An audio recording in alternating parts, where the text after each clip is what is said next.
Pay the rent or get out! My son-in-law Brad yelled across the kitchen, his face red with anger. I left silently, hiding a smile. He had no idea that this house was mine and that I had secretly sold it for $750,000. When it was time to move out, he panicked and called my number. My answer shattered his world. Just revenge for the betrayal of loved ones. I'm Frank Martinez, 58 years old, and I pushed through the front door with my shoulder, grocery bags cutting into my palms. The weight felt good, substantial. I'd bought the expensive salmon, the craft beer Emma mentioned last month. Fresh asparagus still dewy from the market.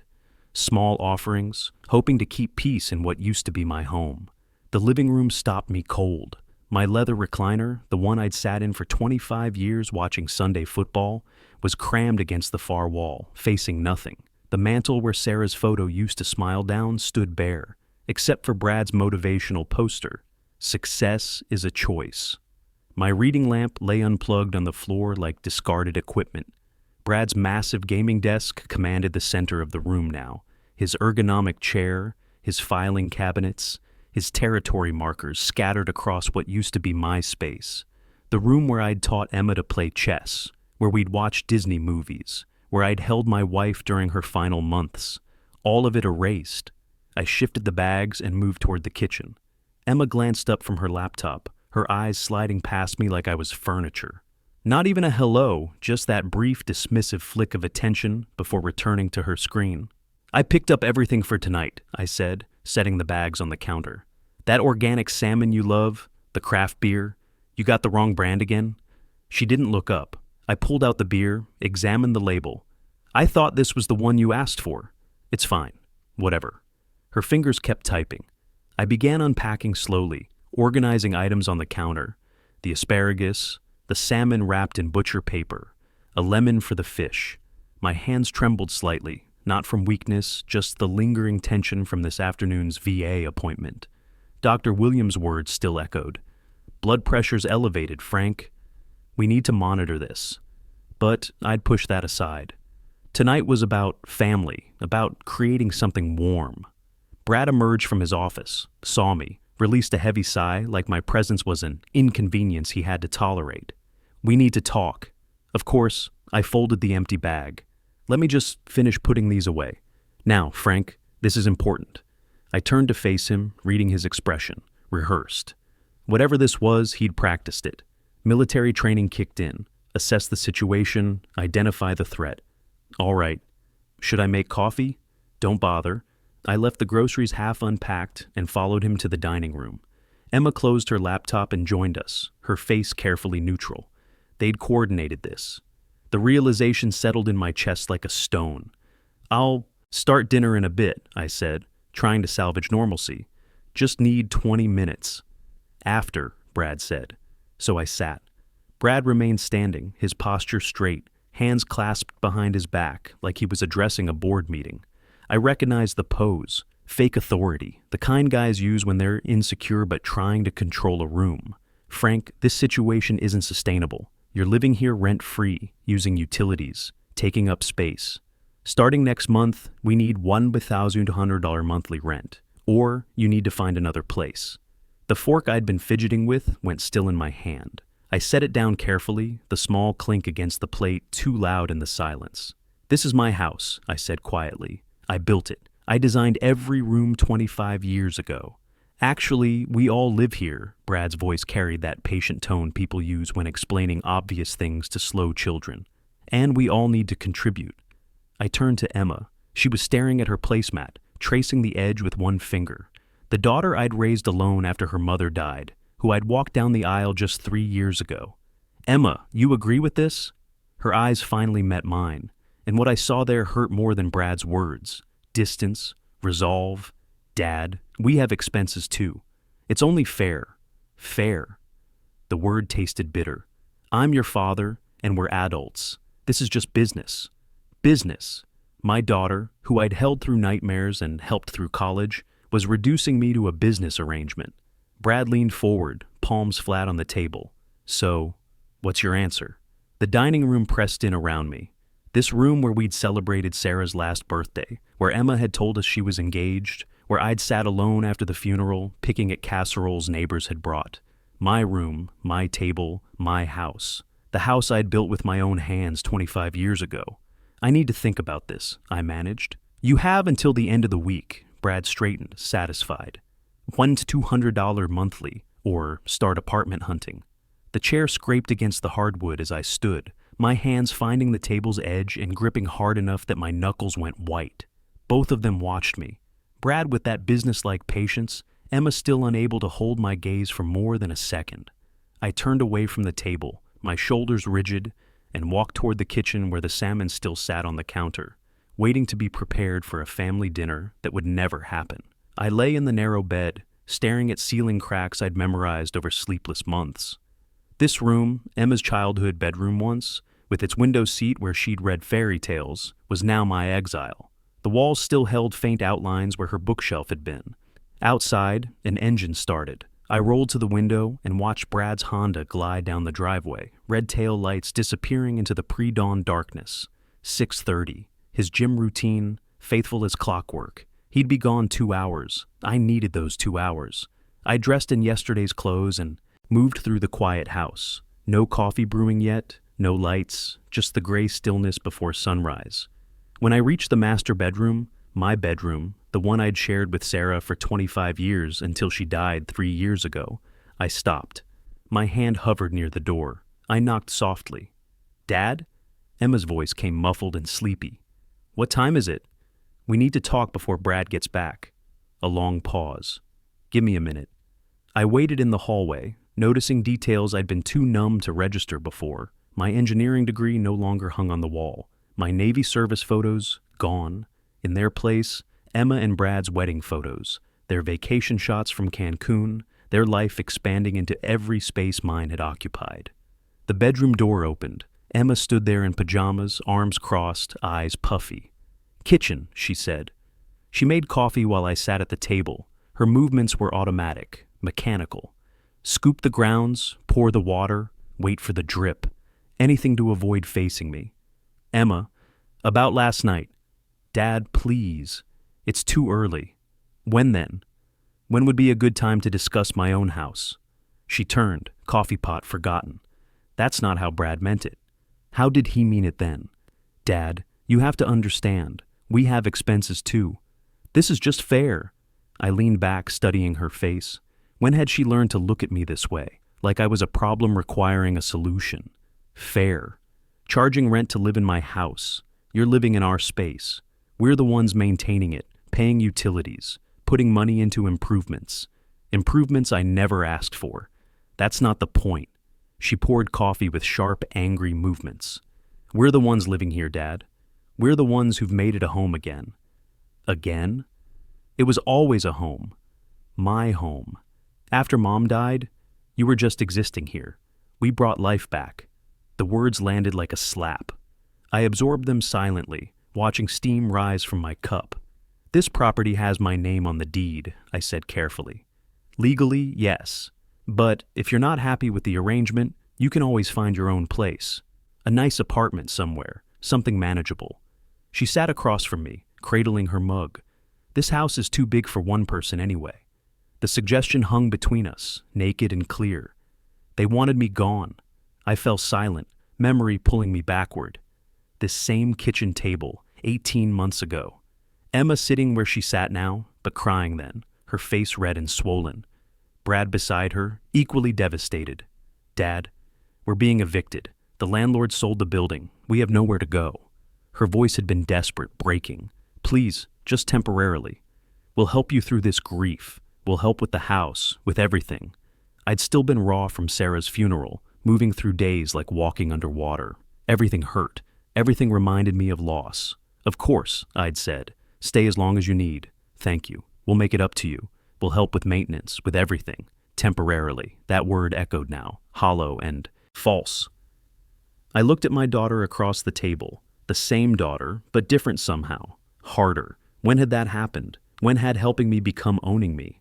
Something in my expression must have shifted because Emma leaned forward. "Dad, are you okay?"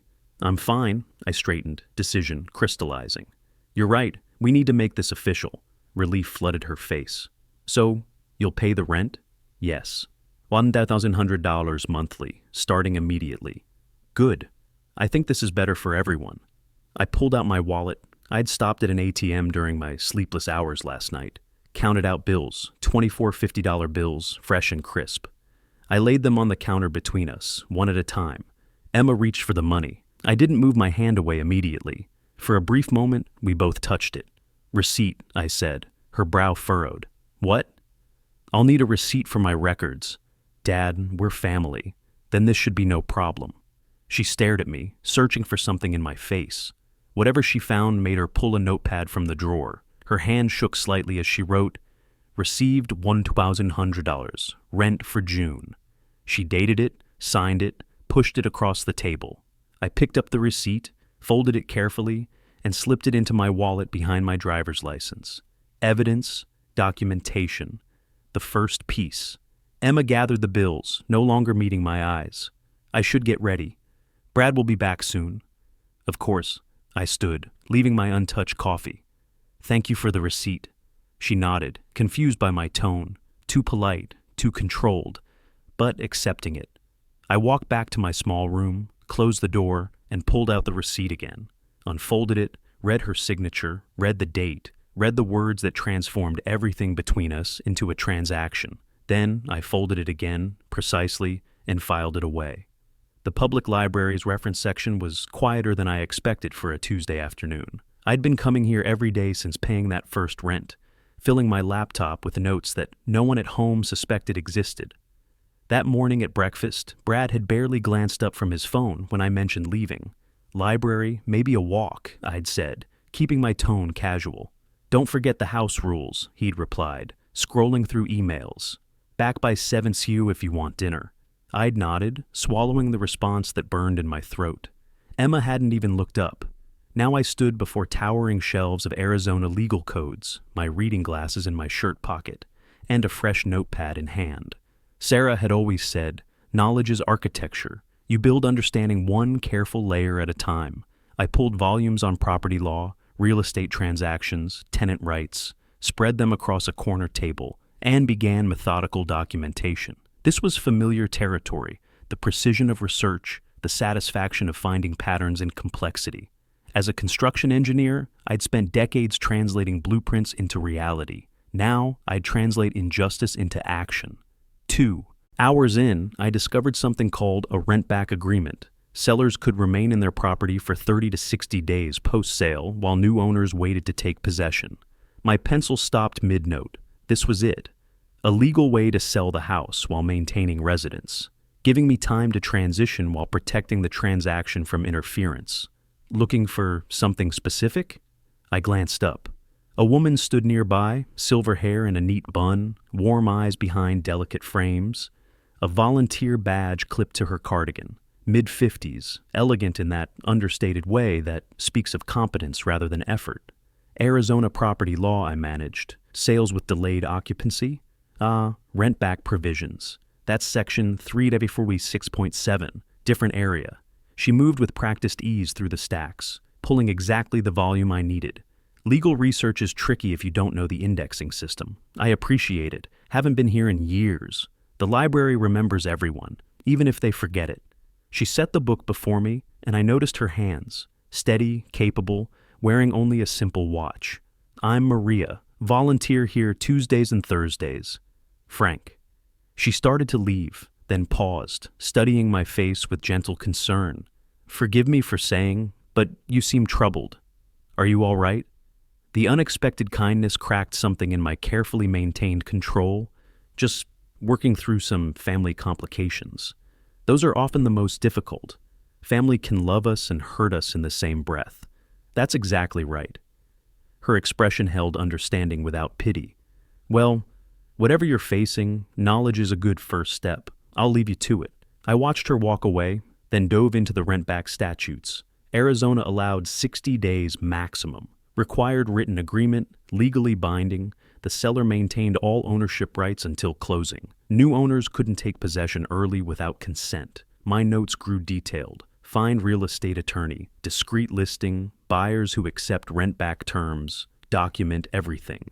The library's closing announcement startled me from concentration. I gathered materials, checked out 2 books using my old library card, still valid after all these years. Maria was at the checkout desk, stamping due dates. Found what you needed?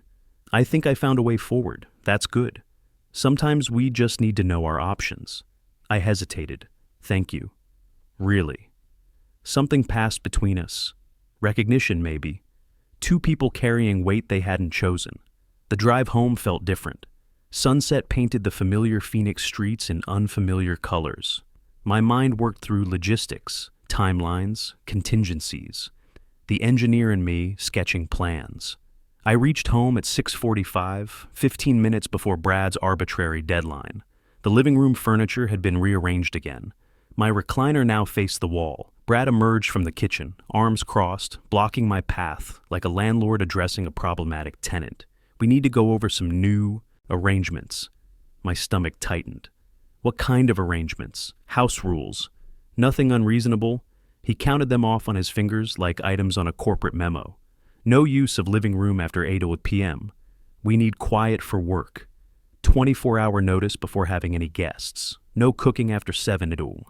And keep your bedroom door closed. The house looks neater that way. Each rule was another small theft. Another piece of my autonomy stripped away in my own home. Emma appeared behind him. Silent reinforcement.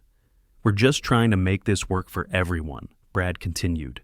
You understand, right? I looked at him. This man who'd moved into my house 18 months ago with tears and promises of temporary help, who now stood in my living room issuing edicts like some petty despot. I understand perfectly. Something in my tone made Emma's eyes flick up sharply, but she said nothing. Brad, satisfied with my apparent compliance, nodded and returned to his office. I walked to my small bedroom, closed the door as required, sat on the bed, and spread my library books across the blanket like battle plans. My expression hardened with resolve. In my nightstand drawer, I kept a small notebook where I'd started documenting everything. Every slight, every rule, every moment they treated me like an unwanted tenant in my own home. Tonight, I added Brad's new edicts to the list. Looking at those pages filled with their casual cruelties, I felt something shift inside me. The old Frank, the one who'd tried to keep peace, who'd bent over backward to accommodate them, was disappearing. In his place, the Marine was emerging, the man who'd learned in the service that sometimes you have to fight for what's yours. I pulled out Maria's business card from the library and studied it. Tomorrow, I'd return, not just for research, but to see her again. Something about her presence had steadied me, reminded me that kindness still existed in the world. But first, I needed to find an attorney. David Thompson's office sat on the 12th floor of a downtown Phoenix building, all glass and steel reaching toward the desert sky. I'd spent 10 days researching attorneys who specialized in real estate transactions, looking for someone who'd understand discretion. Thompson's reviews mentioned both competence and confidentiality. That's what I needed. The elevator climbed steadily, floor numbers illuminating in sequence. My reflection stared back from the polished doors, an older man in a pressed shirt, carrying a folder that held his future. This consultation would make everything real. No retreat after this. The past week replayed in my mind. Brad's satisfied smirk when I'd followed his new rules. Emma's indifference. The casual way they discussed my savings at breakfast like it was community property. Each memory crystallized my certainty. The doors opened. Reception area, professional photos on walls, diplomas in frames, legitimate, serious. Mr. Martinez? The receptionist smiled. Mr. Thompson is ready. I followed her down a quiet hallway, took a breath, and entered. Thompson's office was organized efficiency. Legal books lining one wall, a large desk with neat stacks of folders, client chairs positioned for conversation, not confrontation. The man himself stood to greet me, mid-50s, gray at the temples, assessing eyes behind wire-rimmed glasses. Mr. Martinez, please sit. Your call mentioned a property matter. I sat, placed my folder on his desk. Beginning was hardest. I need to sell my house without my family knowing until it's done. His expression remained neutral. He'd heard unusual requests before. Tell me the situation. I need full context to advise you properly. So I explained. My house, designed and built it myself 25 years ago. Daughter and son-in-law moved in 18 months ago, supposedly temporary, now charging me rent in my own home, implementing rules, effectively squeezing me out. Thompson listened, took notes, asked precise questions.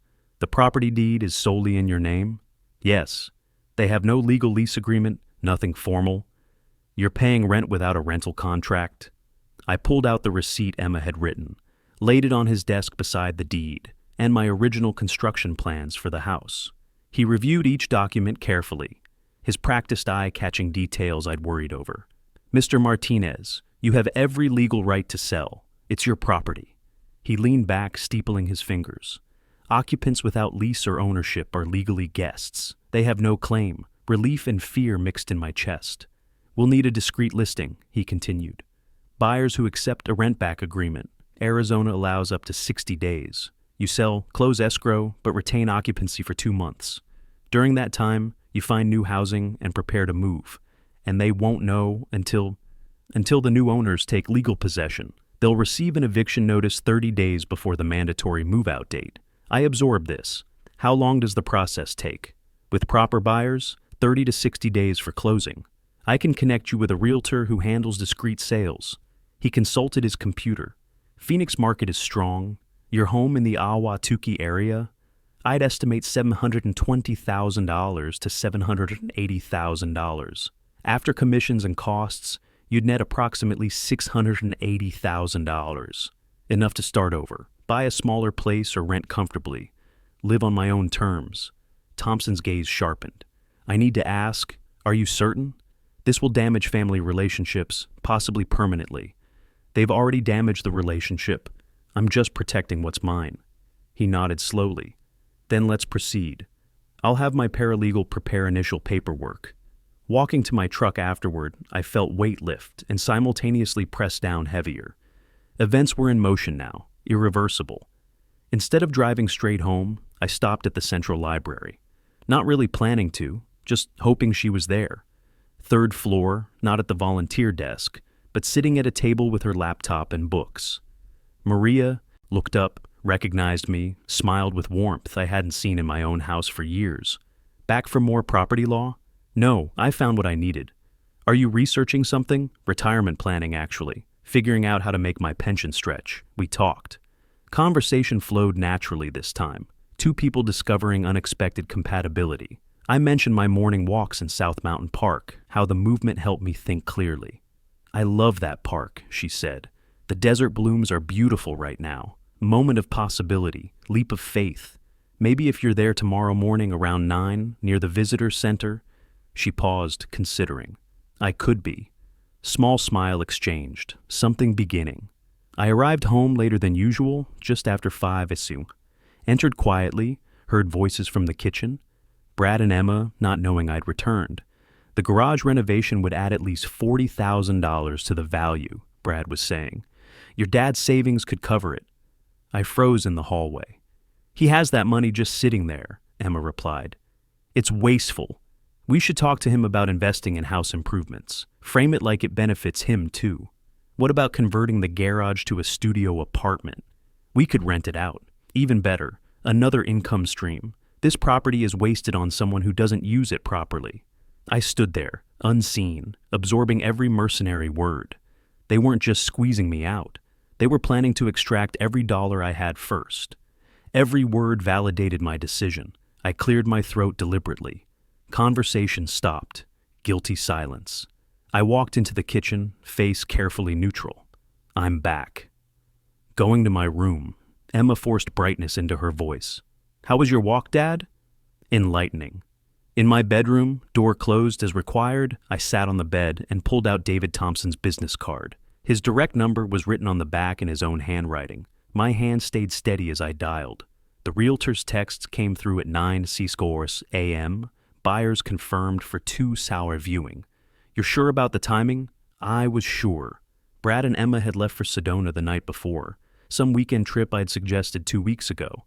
You two work so hard, I'd said. Take a weekend away. My treat for part of the hotel.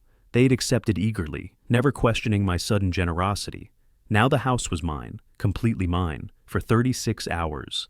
I walked through the empty rooms, opening curtains Brad had ordered kept closed, Turning on lights he claimed wasted electricity.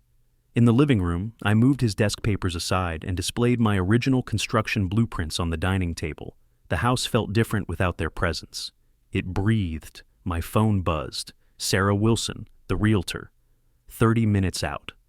Family very interested based on photos. I texted back, I'm ready. The doorbell rang at 2 SOG. Exactly. I opened it to find Sarah with a family of 4. Miguel and Carmen Rodriguez, warm handshakes, 2 teenagers trying to look unimpressed but failing. Mr. Martinez, thank you for accommodating the showing, Sarah said. Shall we begin? I led them through, but Miguel kept stopping, examining details most people missed. In the living room, he ran his hand along an exposed beam. This is custom work, not standard construction. I designed and built this house, I said carefully, allowing pride to show. I'm a construction engineer, retired Navy. His eyes lit up. You built this? I'm a contractor. This craftsmanship, these load calculations. This is exceptional work. We connected over technical aspects. I showed him the blueprints I'd spread out, and he leaned over them with a contractor's hungry eye, understanding what I'd built. Carmen drifted to the kitchen, testing the flow of space, approving the natural light and mountain view. The teenagers disappeared to check the basement and yard. The craftsmanship is remarkable, Miguel said, tracing structural lines on the blueprint. You don't see this attention to detail anymore. I watched this family interact with my house, actually seeing it, appreciating it, and something tightened in my chest. After the tour, they huddled in the living room, discussing quietly. Sarah pulled me aside to the kitchen. They love it. Want to make an offer? I kept my voice neutral. What are they thinking? Full asking, $750,000. Quick close, 30 days if possible. My heart hammered, but my face stayed calm. The rent-back agreement? I explained it. 60 days post-closing. They're fine with it. They're renting now anyway. Can wait. Miguel approached before I could respond. Mr. Martinez, this house is special. My wife and I have been looking for 8 months. This is the one. It's been my home for 25 years. We'll take care of it. His sincerity was unmistakable. I can see this was built with love. Carmen joined us. The kids already picked their rooms. That never happens. We discussed the offer. $750,000, 30-day close, 60-day rent back, minimal contingencies. Everything aligned perfectly, too perfectly to refuse. I need to think about this, I said. It's not an easy decision. Sarah, professionally tactful.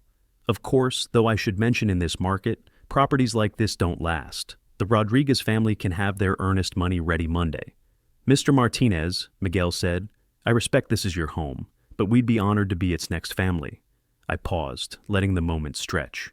Let me discuss with my attorney. I'll have an answer by Monday. They left, teenagers already planning their rooms. I closed the door, leaned against it, realized my hands were shaking. 2 hours later, my phone rang.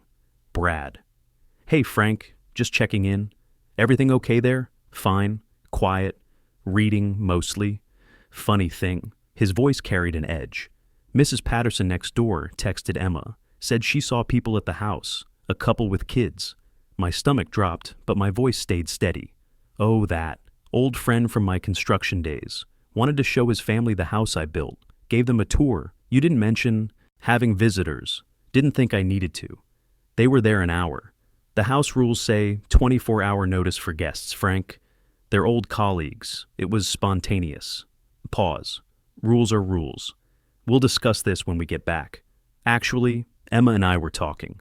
We should formalize things more. Get some paperwork done. Paperwork? Yeah, we've put a lot into that house. Improvements, maintenance. We should document our investment, protect our interests. I processed this carefully. Brad was sensing something, trying to establish claim. That sounds reasonable. What kind of documentation? Receipts for the work we've done. Maybe talk to a lawyer about equity sharing or something, since we've been maintaining the place. I see. Well, if you want to consult a lawyer, that's your right. Good. We'll set something up next week. Just want everything fair and legal, you know? Absolutely. Fair and legal is important. All right. We're heading to dinner. Keep the doors locked. The call ended. I sat in silence, processing Brad's move, trying to establish ownership claim before something happened. But it was too late. Papers were already in motion with Thompson. I texted my attorney, they're suspicious. Son-in-law talking about establishing equity claim through improvements. Thompson responded immediately. Let him try, won't affect sale. You're sole owner per deed. Keep playing along? I texted back. Understood. That evening, I drove to South Mountain Park. Maria was waiting by the visitor center, as promised. She wore hiking boots and carried a water bottle, ready for adventure. You came, I said. I said I would. We walked the desert trail as sunset painted the mountains orange and purple. For the first time in months, I felt genuinely happy. The notary's office was cramped and utilitarian, nothing like David Thompson's polished space, but the documents spread across the small desk were just as powerful. Escrow papers, title transfer, seller's disclosures. Each one I signed moved the house another inch out of my name and into the Rodriguez family's. The notary, Eleanor Walsh, stamped each page with practiced efficiency. Initial here, sign here, date here. My hand stayed steady despite the emotional weight. This house was my dream, my creation, but signing it away felt necessary, even right. That's everything. Mrs. Walsh collected the documents. Closing date is August 15th. You'll receive confirmation from escrow, and the rent-back agreement is already filed. You have occupancy through October 15th. 60 days post-closing, I collected my copies, a folder full of legal separation from my past. Outside, afternoon sunlight hit sharp after the dim office. Maria sat on a bench nearby, book in her lap. She looked up and smiled, real warmth, not the performance I'd lived with at home. She stood and we embraced briefly. Natural affection. How did it go? It's done, really done now. She took my arm. Come on, we have apartments to see. Forward, not back. In her. Car, she asked. You sure about this? Selling the house? 25 years I put into that place, but the last 18 months erased what it meant. Sometimes we have to let go of what we built to build something new. I looked at her, this woman who'd appeared when I needed hope.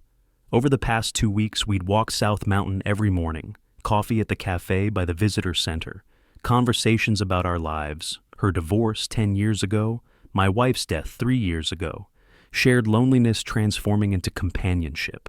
Yesterday we'd held hands for the first time. I couldn't do this without you. Yes, you could, but I'm glad you don't have to. We drove to Mesa, across the valley from my current neighborhood. The area charmed immediately. Small shops, tree-lined streets, older homes converted to apartments. Tom, the rental agent, met us at the first property. Too small, too dark. The second apartment was better. 2 bedrooms, second floor, overlooking a garden. I walked through with my engineer's eye, assessing everything. Kitchen adequate, living room with good light, bedrooms decent, Maria noticed. You're redesigning it in your head already. I smiled slightly. Habit. But yes, I could make this work. $1,900 a month, Tom said. Available. August 1st. Maria, practical. What about furniture? You're leaving with just your personal items? I'll need to buy everything new, but that's actually appealing. Start clean. We viewed a third apartment, but the second one kept pulling me back. The Mesa Gardens. Tom noted my interest. It's popular. If you want it, I need application today. I'll take it. What do you need from me? Application process moved quickly. References, deposit, first, last, and security totaling $5,400. Credit check. I wrote the check from my savings. Not the house sale money yet. August 1st, Maria checked the date. That's soon. 9 days, time to start packing. In her car outside the rental office, paperwork complete, I turned to her. Maria, I need to tell you something about the house sale. My daughter and son-in-law. They don't know I'm selling. Won't know until the eviction notice. She absorbed this. That's quite a surprise you're planning. I explained the fuller context, the rent demand, the rules, feeling erased in my own home. She listened without judgment. Does that make me cruel, not telling them? It makes you someone protecting yourself. They made their choices. This is yours. I looked at her directly. I'm falling for you. Is that wrong? In the middle of all this? Life doesn't pause for perfect timing. I'm falling too. We held hands across the console. What happens after August 15th? She asked. After they find out? I disappear into my new apartment. Start over with you if you'll be part of it. I'm already part of it. I returned home late afternoon. Brad intercepted me immediately in the hallway. "Where have you been? I needed to talk to you." "Errands. You need to start telling us where you go." "We worry." I bit back my response, nodded. "Anyway, Emma and I made a decision. Starting this weekend, we need 24-hour notice before you use the kitchen on Saturdays and Sundays. We're meal prepping and need the space. The kitchen in my own house. Our house, Frank. We all live here. Compromise is important." Emma appeared, stood beside Brad. "It's just weekends, Dad. Be reasonable." I looked at my daughter, saw slight uncertainty in her eyes, but she wouldn't contradict Brad. "Fine. Whatever you need." "Good." "Oh, and I set up a consultation with a property lawyer for Wednesday to discuss our equity position. I hope that works out for you." Brad missed the irony completely. "It will. We've got all our documentation." I walked to my room, closed the door, checked the calendar on my phone. August 15th, circled in red, 18 days away. I counted down silently. That night, I began systematic packing, small items first, personal documents, photos, things they wouldn't notice missing. Each box I loaded into my truck was another step toward freedom. The apartment keys sat in my wallet next to Emma's receipt, symbols of my old life and new beginning. In 18 days, this would all be over. In 18 days, I'd be free, and they'd discover the price of taking someone for granted. August 15th arrived like a scheduled demolition. I sat in David Thompson's conference room, watching him review the closing documents one final time before sliding them across the mahogany table. Outside the window, downtown Phoenix stretched toward the mountains. Inside this room, my house became someone else's property with each signature. "This is it, Frank." Thompson tapped the settlement statement. "Once you sign, the house transfers to the Rodriguez family. $750,000 minus closing costs and commissions. You'll net approximately $695,000. I nodded, picked up the pen. The weight felt appropriate. Each signature carried 25 years of history. I'd designed every room of that house, chosen every fixture, built it with a young wife beside me planning our future. But the last 18 months had poisoned what took decades to create.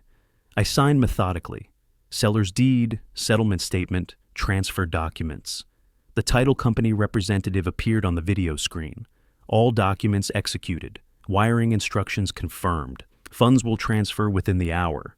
"And the occupancy agreement?" Thompson asked. "Filed and recorded. Mr. Martinez has occupancy through October 15th with early termination clause if he vacates sooner. I'll be out by August 25th. My voice stayed level. 10 days from now." Thompson made a note. After the title rep disconnected, he leaned forward. "You're sure about the timeline? You want the eviction notice served the day after you leave? August 26th gives them exactly 30 days. September 25th, move-out date. Arizona law requires minimum 30 days for eviction without cause. This is by the book." He paused. "How will it happen? The Rodriguez family's attorney will send certified letter, legally served when received. Letter states, property sold, new owners taking possession, current occupants must vacate by specified date. And if they refuse, then the Rodriguez family files for eviction with the county. Sheriff serves papers. They'll leave." Thompson studied my face. "Frank, are you ready for the fallout? Your daughter will be devastated. My daughter devastated me for 18 months. She made her choices." He accepted this, handed me my copies of the closing documents. My phone buzzed. Bank notification. $695,000 deposited. 25 years of work converted to numbers, now funding my escape. "It's done," I said. "You're free." I returned home early afternoon. Brad's door was closed, video call in progress. Emma sat at the kitchen table with her laptop, barely glancing up. I moved through the house like a ghost, went to my small bedroom, and began systematic removal. I'd been doing this for days in small amounts they hadn't noticed. Today I accelerated, clothes into suitcase, books into boxes, the framed photo of Sarah, the one they'd removed from the mantel, carefully wrapped, my construction drafting tools from the closet, personal documents from the drawer. Each item was a memory, a piece of myself they'd tried to erase. I carried 2 boxes to my truck. The bed was already half full from previous trips. Returned for more. Emma glanced up as I passed through. "Moving stuff around, Dad? Just organizing, decluttering. Good. Less clutter is better. She returned to her screen, dismissive. I made 3 more trips while Brad remained occupied. By late afternoon, most of my essential belongings were packed. Brad emerged from his office around 6's, noticed my bedroom door open, saw the room looking sparse. "Frank, what's going on?" I kept my voice carefully neutral. Organizing. Getting rid of things I don't need. He walked into the room, scanned the empty shelves, the half-empty closet. "You're getting rid of a lot. I'm 58, don't need much." His eyes narrowed. "You're not planning something, are you?" "Like what? I don't know." "You've been weird lately. Distant. I'm following your rules, staying out of the way. Isn't that what you wanted?" He couldn't articulate his concern, but something felt off to him. "Where do you go during the day? You're gone a lot. Walks, library, coffee shops." "I have my own life. Just seems suspicious. You're the one who wanted me to pay rent and follow rules. I'm doing exactly that." He couldn't argue, but his unease remained. Later that evening, dinner time approached. I cooked in the kitchen before the 7 p.m. deadline. Emma came in, saw me preparing a simple meal for myself. "You've been so listless lately. Are you feeling okay?" "I'm fine. You just seem different, less there." I looked at my daughter, saw a stranger. "Maybe I'm just tired, Emma." "Well, try to perk up. Your mood affects the whole house. I'll work on that." She left, unsatisfied, but not enough to pursue it further. I finished cooking, ate alone in my room, per the rules, sat on the bed afterward, looked around at the nearly empty space. 10 more days. I pulled out my phone, texted Maria. "Closing complete. I'm officially free. 10 more days." She responded immediately. "My door's open whenever you're ready. I'm proud of you." I allowed myself a small smile. Tomorrow I'd take more. Day by day, piece by piece, I was disappearing from this house. That night, I sat in my nearly empty room and wrote the note I'd leave behind. Simple, direct, no explanations. "Emma and Brad, I fulfilled your requirement. You told me to pay rent or find another place. I found another place. Consider this my move-out notice. Think about your actions and how you treated me in my own home. Dad." I folded it carefully, wrote their names on the envelope. In 10 days, this would be the only explanation they'd get until the eviction notice arrived. I looked at the calendar on my phone. August 25th circled in red, counting down. August 25th arrived with clear skies and cool morning air. I woke before dawn in my nearly empty bedroom, the sparse space echoing what I'd become in this house, a ghost who'd already left. Brad and Emma slept soundly in the master bedroom, my former bedroom, unaware this was the last morning they'd wake believing the house was theirs.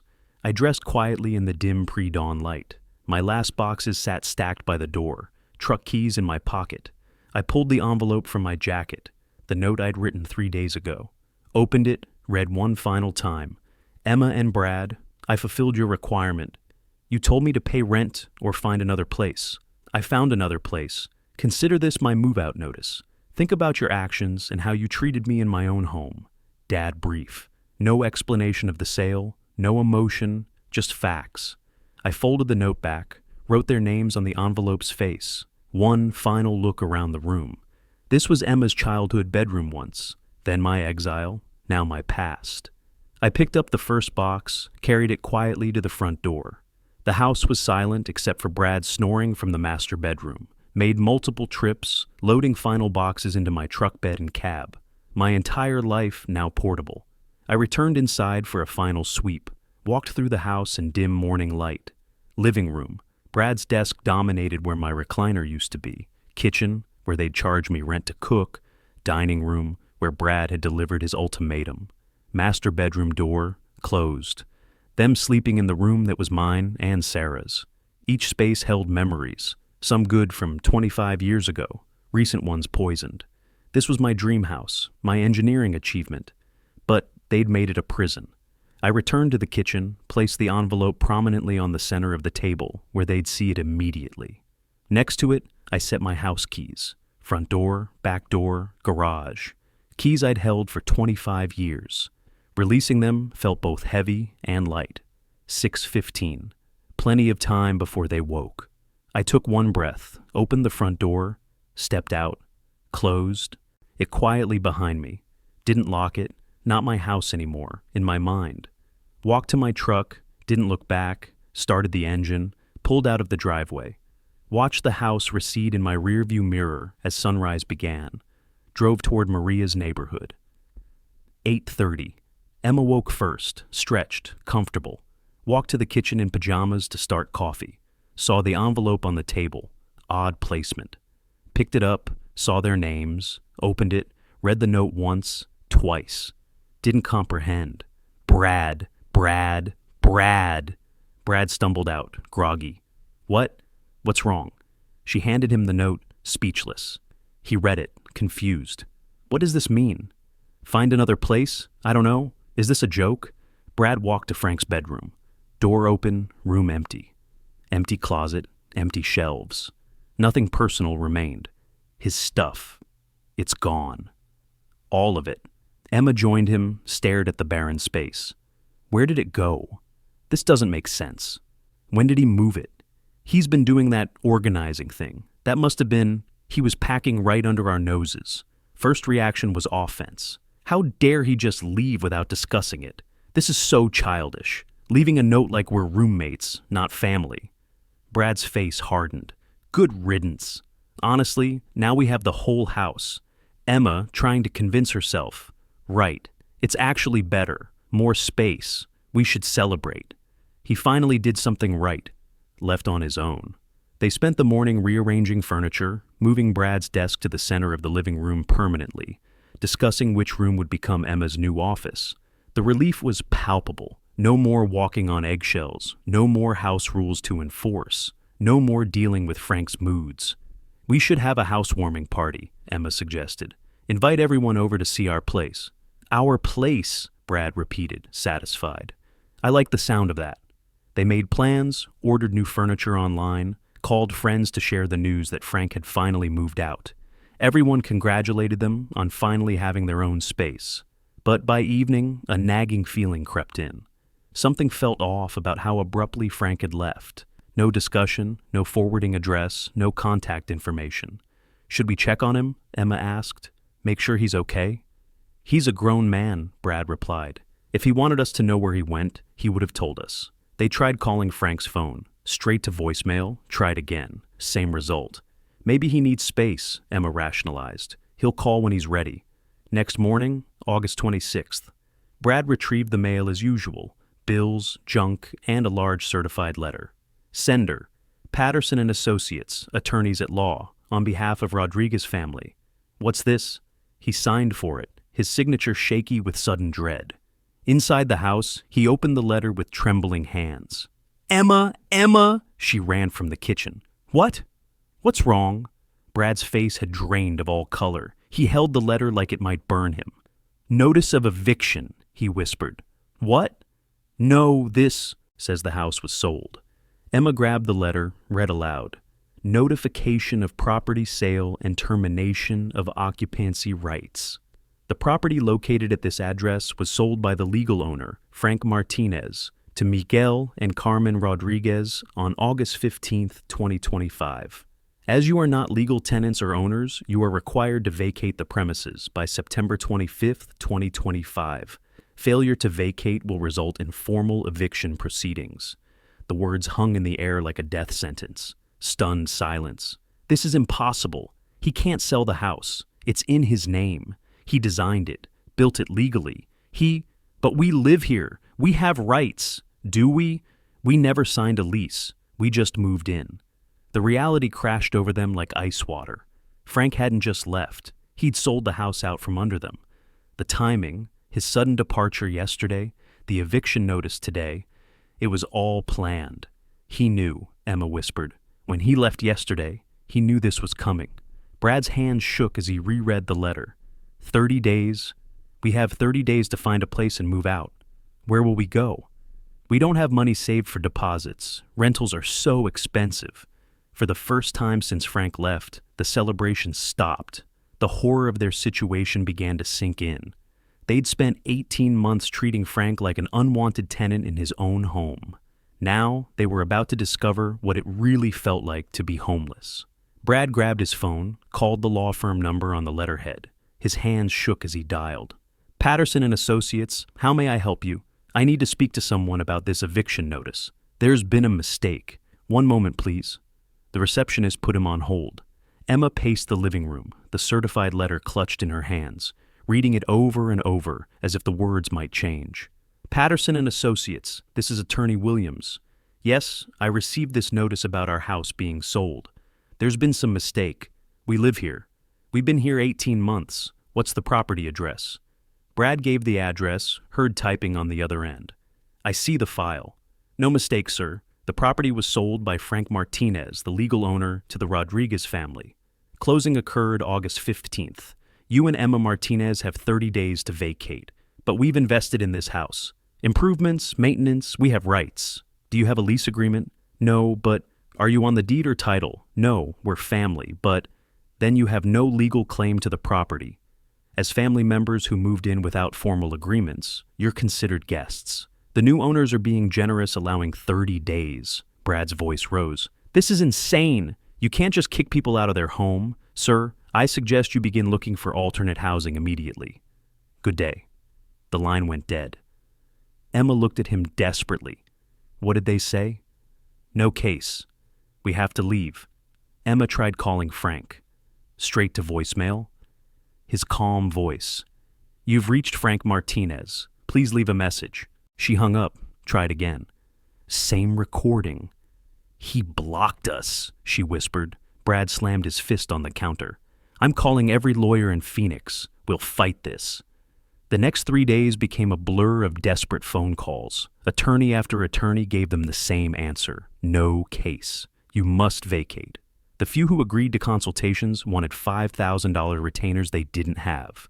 Real estate agents showed them rentals. 3-bedroom houses, $3,500, $4,000 monthly. 2-bedroom apartments, $2,800, $3,200, all requiring first month, last month, and security deposit. They needed $8,000, $12,000 just to move in somewhere. Their bank account showed $2,400. We could try my parents, Emma suggested. Your parents live in Ohio and hate me, Brad replied. They warned you I was a loser. What about your family? My dad hasn't spoken to me since I got fired. They think I'm a failure too. Reality was crushing them. They'd lived beyond their means for 18 months, assuming Frank would always be there to subsidize their lifestyle. No savings, no backup plan, no family support. Emma cried constantly. Brad alternated between rage and depression, staying in bed most days. Their relationship cracked under the pressure. This is your fault, Emma accused. You pushed him too hard with the rent and rules. My fault? You agreed to everything. You wanted him gone as much as I did. I wanted space, not homelessness. Meanwhile, across town, I sat on Maria's patio sipping morning coffee, mountains visible in the distance. My Mesa apartment was modest but mine. No rules about cooking times or bedroom doors. No walking on eggshells around people who saw me as a burden. Any word from them? Maria asked, reading the news on her tablet. 17 missed calls yesterday, 12 the day before. I'm not answering. Do you feel bad? I considered this carefully. I feel sad that it came to this. But no, I don't feel bad about protecting myself. Maria reached across the table, took my hand. You gave them 18 months to treat you with basic respect. They chose differently. The irony is, if they'd just been decent to me, I would have helped them when they needed it. I'd have co-signed a lease, helped with deposits, whatever they needed. Instead, they got greedy. They wanted to control me and extract my money. Now they're learning what it feels like to have no control. My phone buzzed, another call from an unknown number, probably them using someone else's phone. You don't have to answer, Maria said. I declined the call, turned the phone face down. That afternoon, we visited the piano store downtown. I'd surprised Maria with the suggestion. You mentioned your old piano was sold in the divorce. Time you had one again, she protested. Too expensive. I sold a house, remember? I can afford this. The salesman helped us choose an upright piano with beautiful tone. Maria played a few notes, her face lighting up with joy. This is what money should do, I told her. Create happiness, not control people. We arranged delivery to her house. Walking out hand in hand, I felt genuinely content for the first time in years. Back at the house, Emma sat surrounded by cardboard boxes, reality finally sinking in. They'd found a small 1-bedroom apartment in a rough neighborhood for $1,400 monthly. It was all they could afford, and they'd need to sell most of their furniture to fit. Brad emerged from his room, where he'd been drinking since noon. "The moving truck's coming Thursday," he slurred. "Better start packing." Emma looked at him, really looked, and saw a man she no longer recognized, unemployed, alcoholic, angry at the world. When had she stopped seeing his flaws and started enabling them? "Brad, we need to talk about us." "What about us? This isn't working. We're not working," he laughed bitterly. "Now you figure that out? After we're homeless? I figured it out watching how you treated my father. If you could be that cruel to him, what does that say about who you really are? I gave you a backbone. You were always too soft with him. I had a father who loved me, and I let you turn me against him. For what? This?" She gestured around the room they were packing to leave. The fight that followed was inevitable. Two people with nothing left to lose, blaming each other for choices they'd made together. By evening, Brad had moved out to sleep on a friend's couch. Emma sat alone in the house that had never really been theirs, finally understanding what Frank had tried to tell her. She pulled out her phone and tried calling him one more time. 3 days after finding the eviction notice, Emma sat surrounded by boxes in what used to feel like her home. Brad had stormed out after their fight, leaving her alone to face the reality of what they'd done. She held a photo she'd found while packing, her as a child with me, my young face proud and loving. The memories flooded back, me teaching her to ride a bike, helping with homework, walking her down the aisle. When had she stopped seeing me as her father and started seeing me as an obstacle? That evening, she made a decision. She needed to see me, not to ask for anything. It was too late for that, but to apologize, really apologize. She texted our mutual friend Patricia, "I need Dad's address, please. I know I don't deserve it, but I need to see him." An hour later, Patricia responded with an address in Mesa and a warning, "He seems happy, Emma. Don't ruin that for him."